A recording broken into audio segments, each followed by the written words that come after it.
नमस्कार, news bioscope देख रहे हैं आप। मैं हूं मनीष कुमार वर्मा। तो आपको बताते हैं, बिहार में इस वक्त हलचल तेज हो गई है, सरगर्मी काफी बढ़ गई है। झारखंड चुनाव के बाद अब बिहार में चुनाव होने हैं, ऐसे में वहां पर राजनीति काफी तेज हो गई है।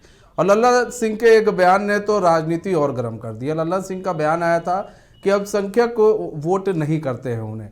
ऐसे में इसके बाद लल्लन सिंह एक तरफा घिर गए। उसके बाद विपक्ष ने वो हमलावर हो गए। वही लल्लन सिंह ने सफाई दी है। लल्लन सिंह का कहना है कि उन्होंने ये नहीं कहा था, उन्होंने ये कहा था कि भाई नीतीश कुमार वोट के लिए काम नहीं करते हैं, बिहार की बेहतरी के लिए काम करते हैं। नीतीश कुमार ने पिछले 19 साल में समाज के हर वर्ग, सामाजिक आर्थिक उत्थान के लिए काम किया और उसी का नतीजा है कि आज बिहार बदल रहा है। तो अब वो अपने बयान से कहीं ना कहीं पलटते हुए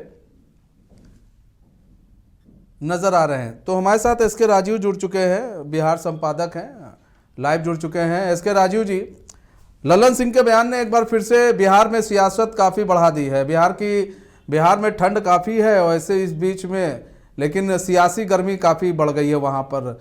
किस तरह से अब लल्लन सिंह तो फिलहाल पलट गए। उनका कहना था कि क्यों कह रहे हैं कि भाई मैंने ये नहीं कहा था, मैंने कहा था कि नीतीश कुमार काम जो है उनका बोलता है, वो काम के लिए वोट लोग करते हैं उन्हें। किस तरह से देख रहे हैं? दो बयान आ गए। एक पहला, अल्पसंख्यक बयान नहीं दे रहे, वोट नहीं कर रहे। दूसरा, अब ये बयान। क्या वास्तव में कुछ नाराजगी दिखी? ये जो 4 सीटों पर उपचुनाव हुए बिहार के अंदर, उसमें कुछ नाराजगी दिखी क्या अल्पसंख्यकों की? नहीं, देखिए मनीष जी, दरअसल में ललन सिंह कल मुजफ्फरपुर में एक मतलब कार्यकर्ताओं के साथ या फिर आप कह सकते हैं कि पब्लिक के साथ वो एक संवाद कर रहे थे। बेसिकली चूंकि तिरहुत जो कमिश्नरी है उसमें एमएलसी का चुनाव होना है और वहां से अपने जेडीयू उम्मीदवार के पक्ष में वो प्रचार करने के लिए गए हुए थे। तो वहां उन्होंने ये बातें कही थी और उन्होंने साफ, जो उनका बयान है, उन्होंने साफ यह कहा था कि भाई अल्पसंख्यक के लिए तो नीतीश कुमार काम करते हैं, लेकिन अल्पसंख्यक जो समुदाय के जो लोग हैं वो जेडीयू को वोट नहीं करता है, बल्कि वो अपने पुराने आका को वोट करता है और पुराने आका ने उनके लिए क्या कुछ किया है ये उनको पता है। तो एकदम हूबहू यही स्टेटमेंट जो है वो ललन सिंह का कल आया था। और जाहिर है कि अगर इस तरीके की बयानबाजी होगी तो विवाद बढ़ेगा ही। और आज जब बिहार में शीतकालीन सत्र की शुरुआत हुई तो आज यहाँ पे जेडीयू के जो दो एक नेता हैं, एक आपको मंत्री हैं रजा साहब वो, और दूसरे जो हैं वो एमएलसी हैं, इन दोनों ने इस बयान को लेकर के अलग अलग अपनी राय दी। मंत्री का कहना था कि भाई जमा खान का कि नहीं, जो बयान है वो पूरी तरीके से गलत है और जो अल्पसंख्यक समुदाय के लोग हैं वो कहीं ना कहीं से नीतीश कुमार के प्रति उनकी आस्था है, वो वोट करते हैं। वहीं दूसरी तरफ जो एमएलसी हैं खालिद अनवर, उनका ये कहना था कि भाई नीतीश को, ललन सिंह ने जो कहा बिल्कुल सही कहा है, क्योंकि जिस तरीके से बिहार में 2005 के बाद अल्पसंख्यक समुदाय के लिए काम किया गया है, उस मुताबिक अल्पसंख्यक समुदाय जो है वो जेडीयू को वोट नहीं कर रहा है। देखिए, दोनों का बयान जो है वो आप अगर कह सकते हैं एक तरीके से कि कहीं ना कहीं से विरोधाभास है दोनों के बयान में। जेडीयू के ही एक मंत्री हैं जमा खान, जो कि पहले बसपा से चुनाव जीते थे, वो कैमूर से, फिर वो बाद में जेडीयू में मिल गए। उनका जो बयान आता है तो वो कहते हैं नहीं भाई, माइनॉरिटीज ने वोट किया है। वहीं दूसरी तरफ जो खालिद अनवर है वो जेडीयू के एमएलसी है, नीतीश कुमार के करीबी लोगों में से उनका जो है वो नाम आता है। तो उनका जो बयान आता है तो वो कहते हैं कि नहीं भाई, ललन सिंह की हाँ में हाँ वो मिलाते हैं और वो कहते हैं कि बात तो उन्होंने सही कही है, क्योंकि जितना काम अल्पसंख्यक समुदाय के लिए बिहार में जेडीयू ने की सरकार ने किया है या एनडीए की सरकार ने, उतना काम किसी सरकार ने नहीं किया था। तो उस मुताबिक जो 17% वोट है अल्पसंख्यक का, वो वोट जेडीयू को नहीं मिल रहा है। लेकिन आज चूंकि 9:40 में ही नीतीश कुमार विधानसभा पहुंच गए थे और चूंकि ये एक ऐसा मामला है जिस मामले को लेकर के आने वाले दिनों में नीतीश कुमार कम से कम विवाद नहीं चाहेंगे। हालांकि आज आप देखे होंगे कि विधानसभा में वक्फ बोर्ड संशोधन बिल को लेकर के भी काफी हंगामा हुआ है। यहाँ पर एक पक्ष कह रहा है कि नहीं उसको पास कराना चाहिए, एक पक्ष कह रहा है कि पास नहीं कराना चाहिए। लोकसभा का भी जो है वो शीतकालीन सत्र की शुरुआत जो है वो लोकसभा की भी हो चुकी है। तो कहीं ना कहीं से जो एक कंट्राडिक्शन जो है उस बयान को लेकर के, तो मुझे लग रहा है कि नीतीश कुमार निश्चित तौर पर ललन सिंह को ये कहे होंगे कि भाई आप जिस तरीके का बयान दिए हैं, और ललन सिंह पार्टी के राष्ट्रीय अध्यक्ष रहे हैं, बड़े नेता हैं, केंद्र में मंत्री, और आपने देखा भी होगा मनीष जी, हम लोग चर्चा भी किए थे इस पर कि किस तरीके से जब वक्फ बोर्ड बिल आया था लोकसभा में तो उसमें ललन सिंह ने हाँ में हाँ मिलाया था और कहा था कि भाई ये बिल जो है वो पास होना चाहिए था। तो ललन सिंह को मुझे लग रहा है कि नीतीश कुमार ने निश्चित तौर पर ये बातें फोन पर कही होंगी कि भाई इस तरीके की बयानबाजी आप मत कीजिए, क्योंकि आने वाला साल जो है वो बिहार में चुनावी साल है। 2025 में बिहार में चुनाव होंगे और अगर ऐसी स्थितियां रहेंगी तो जो भी अल्पसंख्यक समुदाय का वोट मिल रहा है, हो सकता है कि वो वोट ना मिले, तो निश्चित तौर पर उसका सीधा फायदा जो है वो आरजेडी को मिल जाएगा। वहीं दूसरी तरफ आप लेकिन देखिए कि लल्लन सिंह ने तेजस्वी भी तो यादव कुछ जो सोच है समझ के ही कहा वो होगा कहते इसके, हैं कि भाई राजीव जी। ललन सिंह लल्लन जब सिंह ने भी उनकी अगर उनके इस तरह साथ का हुआ बयान करते दिया है तो कुछ सोच समझ कर ही तो दिया होगा। उन्हें कुछ ना कुछ लगा होगा, इसीलिए उन्होंने ये बातें वो कही इस होंगी। तरीके की बयानबाजी जो है वो कर रहे हैं। तो मुझे लगता है कि यही वजह है कि ललन सिंह को यह लगा कि भाई अब उनकी पूरी किरकिरी होने लगी है, और नीतीश कुमार का निश्चित तौर पर उनको कॉल भी गया होगा। इसी यही वजह कि उन्होंने फिर अपने बयान से वो पलट गए, या फिर आप कह सकते हैं कि उन्होंने बयान को वापस ले लिया। ये मनीष से अच्छा, तो यही है, लल्लन सिंह ने कुछ सोच समझ के ही तो बयान दिया होगा। अगर बयान में कुछ अगर देखा जाए तो उनको लगा होगा कुछ, क्योंकि उन्होंने देखा होगा, उपचुनाव देखा है उन्होंने भी एनालिसिस किया होगा कि हमें किसने कितना वोट किया है, किस समाज ने कितना वोट किया है। उसके बाद ही इस तरह का बयान आया। ऐसा नहीं है कि पहले इस तरह के बयान दिए गए, ये वोट के बाद ही बयान आया है। जो उपचुनाव हुआ है, क्योंकि वहां हमारे जो सहयोगी हैं विवेक, वहां वो गए हुए थे, और वहां से जब उन्होंने रिपोर्टिंग की थी और जब यहाँ पटना वो फिर लौटे थे तो मेरी उनसे बातचीत हुई थी।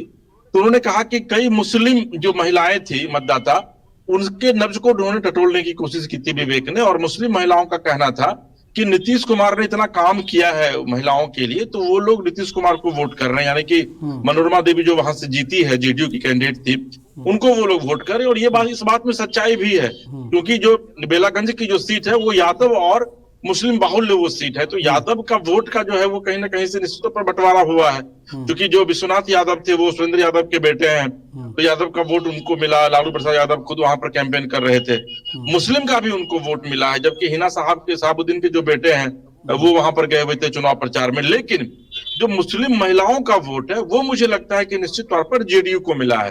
और इसे भी आप देखेंगे कि नीतीश कुमार मुस्लिम कम्युनिटी के लिए तो उन्होंने काम किया ही किया है, और इसके अलावा महिलाओं के लिए उन्होंने बिहार में बहुत सारा काम किया है। और यही वजह है कि बिहार में जो महिलाओं की पहली पसंद है वो नीतीश कुमार है या फिर जेडीयू है। तो ये कहना कि मुस्लिम कम्युनिटी जो है वो वोट नहीं करता है जेडीयू को, मुझे लगता है कहीं से भी तर्क संगत नहीं है। हो सकता है कि ललन जी को यह लगता होगा कि उनके इलाके में, चूंकि जो मुंगेर से वो चुनाव लड़े थे, तो वहां पर मुस्लिम कम्युनिटी के लोगों ने लोकसभा में उनको वोट नहीं किया होगा, और लोकसभा में मोदी का चूंकि चेहरा सामने था तो मुस्लिम कम्युनिटी के लोगों ने वोट भी नहीं किया था मोदी को। तो मुझे लग रहा है कि इसी को आधार बना करके उन्होंने ये बयान दिया है। हालांकि आज विधानसभा में इसको लेकर के काफी गहमागहमी थी, और विवेक जो है वो आज विधानसभा को सुबह से कवर कर रहे थे। हम विवेक से भी कुछ बात करते हैं। विवेक, आज चूंकि सुबह 9:30 ही आप विधानसभा पहुंच गए थे, आप बताइए कि 9:40 में ही सीएम आ गए। पहले तो ये बताइए कि इस बयान के बाद सीएम के चेहरे को आपने भांपने की कोशिश की कि जब वो आए तो उनके चेहरे पर क्या ये दिख रहा था कि भाई इस तरह के बयान के बाद वो प्रेशर में है, या फिर जो जेडीयू के जो कंसर्न लीडर थे वहां पर, मंत्री हैं, वो कितना प्रेशर में थे? क्योंकि मैं देख रहा हूँ कि जमा खान भी अमूमन मीडिया से बहुत फ्रेंडली बात करते हैं, आज वो भी, उनके चेहरे पर भी थोड़ा एक तनाव दिख रहा था। तो क्या देखा आपने इस बयान को लेकर? जी बिल्कुल, मुख्यमंत्री नीतीश कुमार 9:40 में पहुंच गए थे, लेकिन जो उनका जो हाव भाव था वो पुराने वाले हाव भाव मीडिया से उतना मुखातिब होते नहीं है। और उन्होंने जब विधानसभा के पोर्टिको के अंदर गए, उसके बाद उनको जो विधायक थे स्वागत किए। जो इस बयान को लेकर जो नीतीश कुमार के करीबी है मंत्री अशोक चौधरी का भी बयान ललन सिंह के बयान से ही तालमेल मिलता है। उनसे जब अशोक चौधरी ने बयान दिया इस मामले को लेकर, क्या कहा है उन्होंने? अशोक चौधरी ने कहा कि जितने मुसलमानों के लिए जो नीतीश जी ने काम किया वो किसी ने काम नहीं किया। लालू यादव भी काम नहीं किए। और ऐसे में कहीं ना कहीं जो ललन सिंह जो बयान दिए, तो ललन सिंह का बयान तो सही है, मुसलमान के लोग जो है वोट नहीं करते हैं। तो ऐसे में जिस तरीके से बीजेपी के साथ, एनडीए के साथ में नीतीश कुमार, और तो पिछले बार भी जब विपक्ष लोग आरोप लगा रहे थे, पिछले बार भी आरसीपी सिंह भी थे जब वो जेडीयू के राष्ट्रीय अध्यक्ष हुआ करते थे, और उसके बाद उनको जब भेजा गया केंद्र में बात करने के लिए तो मंत्री वहां से बन गए। तो उसके बाद की बीजेपी आरसीपी सिंह भी बीजेपी के बोली बोलते थे। आज ललन सिंह जो कल तक बीजेपी के ऊपर आरोप लगाते थे, बीजेपी के ऊपर कई भड़ास उतारते थे जब विपक्ष में, ये आरजेडी के साथ सरकार में थे, तो अब जो है बीजेपी में जाकर बीजेपी के बोली बोल रहे हैं। ऐसे में कहीं ना कहीं जो जेडीयू के तमाम जो नेताओं का एक ही सुर का बयान रहा। कुछ बयान मुस्लिम जो समुदाय के, जो आप कह रहे हैं कि भाई खालिद अनवर ने तो बयान दिया है ललन सिंह के पक्ष में, आप कह रहे हैं कि अशोक चौधरी तो पार्टी में बड़े नेता है, उनका बड़ा कद है, उन्होंने भी बयान दिया है ललन सिंह के पक्ष में। तो ये आप कैसे कह सकते हैं कि नहीं भाई पूरी जदयू जो है वो ललन सिंह के इस बयान से अलग है, उनकी जो राय है वो अलग है? नहीं, जेडीयू के कुछ नेताओं के अलग बयान है, लेकिन अशोक चौधरी एक बड़े ओहदे रखते हैं, चाहे वो विजय चौधरी हो। विजय चौधरी ने भी यहाँ तक कहा कि कुछ लोग हैं जो इस तरीके से करते हैं, विजय चौधरी नीतीश कुमार के बगल के कद हैं, लेकिन वो उनका तक बयान था कि कुछ लोग हैं जो इस तरीके से करते हैं। उनका कहीं ना कहीं जो इशारा था कि वो अपने ही लोगों के बचाने के प्रयास में कर रहे थे। लेकिन जिस तरीके से ललन सिंह का जो बयान था, उसका कहीं ना कहीं आने वाला जो समय हो उसमें खामियाजा भुगतने को मिलेगा, चाहे वो अभी सीमांचल के इलाका में। चलिए वो तो खैर वक्त की बात है, अभी 1 साल का वक्त है। विवेक, एक और बहुत महत्वपूर्ण सवाल है आपसे कि आप जब बेलागंज गए थे, चूंकि बेलागंज की सीट बहुत महत्वपूर्ण थी, 35 साल 34 साल बाद जो है वो फिर से उस सीट को जेडीयू ने लिया है, तो वहां बता रहे थे कि वहां की जो महिलाओं से आपने बातचीत की थी, मैं देखा था कि आप वो टीवी पर भी चल रहा था, तो महिलाओं से आपकी क्या बात हुई थी और उन्होंने क्या कहा था आपको जेडीयू को लेकर? जी बिल्कुल, वहाँ की महिलाओं का कहना यही था कि हम लोग जब घर से निकलते 6 बजे के बाद, वो तो मुस्लिम महिलाओं का कहना था। मुस्लिम महिलाओं के का कहना कि घर से हम 6 बजे के बाद निकलते हैं तो हमारे साथ छेड़खानी होती है। तो वो कहा जाए तो 90 से वो सीट पर गढ़ था आरजेडी का। वो आरजेडी पार्टी जब बनी उस समय से उस सीट पर गढ़ था। उससे पहले सुरेंद्र यादव किसी और दल में थे, लेकिन वो सीट जो है, सीट बचाने में इस समय जो है जेडीयू कामयाब हुई। और जेडीयू के जो वहां से चुनाव जीती है मनोरमा देवी, मनोरमा देवी के पक्ष में तमाम मुस्लिम महिलाएं थे। मुस्लिम यहाँ तक, जहां तक बूथ केंद्र बनाए गए थे गांव दरार में, वहां तक हमने जाके बातचीत की थी। तो उन्होंने साफ तौर पे कहा था कि इस बार जो है हम मनोरमा देवी को चुनने जा रहे हैं। और ये भी इतिहास में वहां है कि जेडीयू ने जब जब कैंडिडेट वहां दिया था तो पुरुष कैंडिडेट थे, लेकिन इस बार पहली बार वो जो महिला कैंडिडेट दिया था, इसलिए महिला के पक्ष में मुस्लिम जो वोट बैंक है मुस्लिम महिलाओं का, उनका ट्रांसफर इधर हुआ। ऐसे में कहीं ना कहीं नीतीश कुमार का जो महिला के को लेकर जो काम करते हैं नीतीश कुमार उत्थान के लिए, ऐसे में महिलाओं के लिए जो बात करते हो तो उसका सीधे साधा जो कहा जाए तो उनका जो परिणाम है वो देखने को मिला है। लेकिन अब देखना होगा कि आगे कितने महिलाओं से वो संवाद करने के लिए निकल रहे हैं, तो कितना महिलाओं को प्यार मिलता है। मनीष जी, दरअसल में नीतीश कुमार संवाद यात्रा पर भी निकल रहे हैं दिसंबर के महीने में, और वो महिलाओं के बीच इस बार जाएंगे। तो निश्चित तौर पर जिस तरह विवेक बता रहे हैं, और मैंने भी आपसे जो संवाद अभी हम लोग जो कर रहे थे तो मैंने भी चर्चा की थी कि कहीं ना कहीं से ललन सिंह का ये बयान हो सकता है कि मुंगेर के परिप्रेक्ष्य में और लोकसभा चुनाव के परिप्रेक्ष्य में, लेकिन इतना तय है कि जो मुस्लिम है उसका वोट निश्चित तौर पर नीतीश कुमार की पार्टी को मिलता है, जदयू को मिलता है। हाँ, ये बात अलग है कि जो अपेक्षाएं हैं पार्टी की मुस्लिमों से, उस अपेक्षा का अनुरूप जो है वो वोट नहीं मिलता है। जी, मतलब अगर कहा जाए कि जब अगर वो आरजेडी के साथ जाते हैं तो ठीक है, चलिए वोट मिल जाता है, लेकिन अगर वही बीजेपी के साथ आ जाते हैं तो वोट में थोड़ी कमी हो जाती है मुस्लिम वोटों में। मनीष जी, आपकी आवाज नहीं मिल रही, सवाल फिर से दोहराइए। कह रहे बात करें, अभी देखिए आरजेडी के साथ जब जेडीयू रहती है तो मुस्लिम वोट मिलते हैं, लेकिन जब वही बीजेपी के साथ आते हैं तो वो कन्वर्ट नहीं हो पाता है मुस्लिम वोट जो होना चाहिए था। देखिए मनीष जी, निश्चित तौर पर आरजेडी जब 1990 में सत्ता में आई थी, उसके पहले जनता दल हुआ करती थी। आपको याद होगा विश्वनाथ प्रताप सिंह जनता दल के प्रधानमंत्री हुआ करते थे, केंद्र में कुछ दिनों के लिए हुए थे। तो 1990 में जब आरजेडी सत्ता में आई थी तो आरजेडी का नारा ही था माय समीकरण, यानी कि मुस्लिम और यादव समीकरण। और उसी समीकरण को साथ करके लालू यादव बिहार में 15 वर्षों तक उन्होंने शासन किया। अब देखिए, अभी जो वर्तमान में जो बिहार में जो कास्ट बेस्ड सर्वे करवाया गया था, उसमें 17% आबादी जो है मुसलमानों की दिखाई गई है, जबकि 14% आबादी यादवों की दिखाई गई है। तो अगर 100 में 31% वोट आपकी तरफ अगर वन साइडेड होता है, और उसके बाद बिहार में ईबीसी का भी जो वोट है उसमें से भी आरजेडी सेंधमारी करती थी लगभग, तो कुल मिलाकर अगर एक आरजेडी के अगर आप पूरे वोट को देखेंगे 1990 से 2005 तक, तो 38 से लेकर के 41% तक जो वोट का ग्राफ उनका रहा है वो यही रहा है। आप अंदाजा लगाइए कि अगर 41% वोट अगर कोई भी पार्टी लाती है तो निश्चित तौर पर वो सत्ता में बनेगी। और उसी को तोड़ने की पूरी कोशिश जो है वो नीतीश कुमार किए थे। उस समय नीतीश कुमार केंद्र में जो है वो कृषि मंत्री भी हुआ करते थे, वाजपेयी जी की उस समय सरकार थी।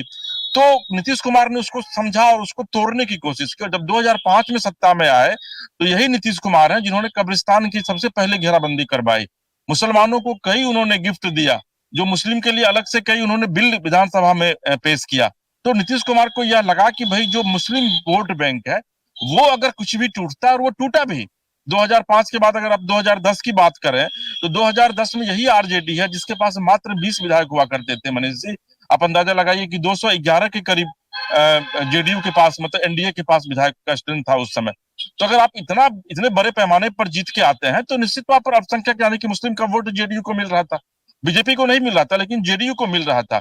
लेकिन कल जिस तरीके से ललन सिंह ने एक बड़ा बयान दिया है, निश्चित तौर पर उस बयान के बाद तो बखेरा खड़ा होना लाजमी है। आज विधानसभा में तेजस्वी यादव ने भी इसको लेकर के सवाल उठाया और ये आने वाले दिनों में आरजेडी इसको मुद्दा बनाने की कोशिश करेगी और आरजेडी यह जरूर कोशिश करेगी कि ये जो मुस्लिम का जो वोट कुछ खिसका था उस वोट को फिर से अपनी तरफ किस तरीके से इस बयान के माध्यम से शिफ्ट करवाया जाए। हालांकि ललन सिंह ने आज इस तरीके से फिर से अपने बयान से वो मुकरे हैं और आने वाले दिनों में चूंकि बिहार में चुनाव होना है, आपको पता है कि 15 जनवरी से जो है वो एनडीए के तमाम अध्यक्ष निकल रहे हैं यात्रा पर। नीतीश कुमार यात्रा पर निकल रहे हैं, महिलाओं के साथ जाकर के वो संवाद करेंगे। तो नीतीश कुमार जो महिलाओं के साथ संवाद करेंगे तो उसमें सिर्फ हिंदू महिलाएं नहीं है, उसमें मुस्लिम महिलाएं भी हैं। तो यही वजह है कि नीतीश कुमार को चाणक्य भी कहा जाता है। तो अब इस बयान का क्या तोड़ नीतीश कुमार निकाल पाते हैं और फिर से किस तरीके से मुस्लिम वोट को अपनी तरफ वो शिफ्ट करवाने में कितना सफल हो पाते हैं, ये आने वाला वक्त तय करेगा। जी मनीष जी। ठीक है, बहुत बहुत धन्यवाद एस के राजू जी हमारे साथ जुड़ने के लिए और तमाम जानकारी साझा करने के लिए। गोल, जहां 27 वर्षों के सफर में 17,000 से भी अधिक छात्रों ने डॉक्टर एवं इंजीनियर बनकर भरे सफलता की ऊंची उड़ान, जहां साधारण छात्र भी झारखंड टॉपर्स बनकर बना रहे इतिहास। दूरदर्शी शिक्षाविद श्री विपिन सिंह के मार्गदर्शन में मेडिकल एवं इंजीनियरिंग के लाखों छात्रों के लिए आशा की किरण के रूप में गोल नेशंस लीडिंग इंस्टीट्यूट